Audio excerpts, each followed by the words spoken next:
আসসালামু আলাইকুম, চলে আসছি নতুন আরেকটি ব্লগ নিয়ে। আমরা এখন আছি ইডেন গার্ডেন রিসোর্টে। এটা হচ্ছে সাভারের সিন্দুরিয়াতে।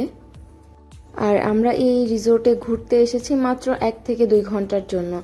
আর এর মূল কারণ হচ্ছে আমার ছোট্ট চাচাতো বোনটা ওর আজকে চলে যাবে। এই রিসোর্টটা একদমই আমাদের হাতের কাছে, বাট আমরা কখনোই আসি নাই। তো ভাবলাম আজকে ওকে ঘোরানোর উদ্দেশ্যে আমরা চলে আসি। তো চলেন আমরা আমাদের আপনাদেরকে এই রিসোর্টটা একটু টুকটাক করে ঘুরে দেখাই। যে সামনে দেখতে পাচ্ছেন এগুলো হচ্ছে কটেজ। এগুলো আপনারা চাইলে কেউ যদি আসেন 2-1 দিনের জন্য বা কোনো টিম ধরে যদি আসেন তাহলেও নিতে পারবেন। আর এখানে অনেক কাজ চলমান ছিল, তারা কাজ করছিল। আর এই যে দুই পাশে 2টা পুকুর আছে, ছোট ছোট লেকের মতো। তো এমনিতেই সুন্দর আছে, ভিতরে খারাপ না একদম।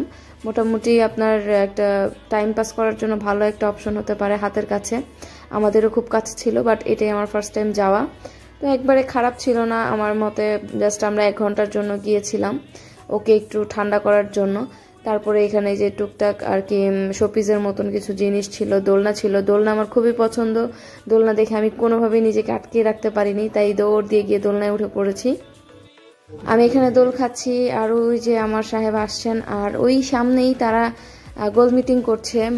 চাচি, ফুপি, তারপর হচ্ছে আমার দাদি। আর এখানে যে আমরা একটু বসে দোল খাচ্ছিলাম, শালি তার শালিকে নিয়ে, এখানে তার শালাকে নিয়ে, আর শালি দোল দিচ্ছে আর শালাকে নিয়ে সে দোল খাচ্ছে।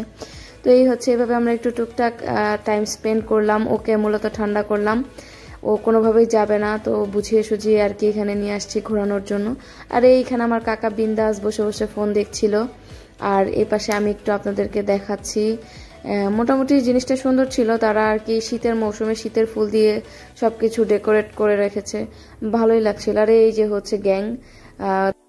আর এখানে একটা ব্রিজের মতন ছিল, যে জিনিসটা আমাকে খুবই নজর কেড়েছে। এই জিনিসটা আমার খুবই ভালো লেগেছে, সুন্দর ছিল। এখানে কিছু ভিডিও করা হয়েছিল, রিলস টাইপের। তো ওই তো আমি লাস্ট এখানে শেষ করে দিচ্ছি। এই টুকটাক আমি আপনাদেরকে দেখালাম। যদি ভালো লেগে থাকে অবশ্যই লাইক, কমেন্ট এবং শেয়ার করতে ভুলবেন না। আল্লাহ হাফেজ।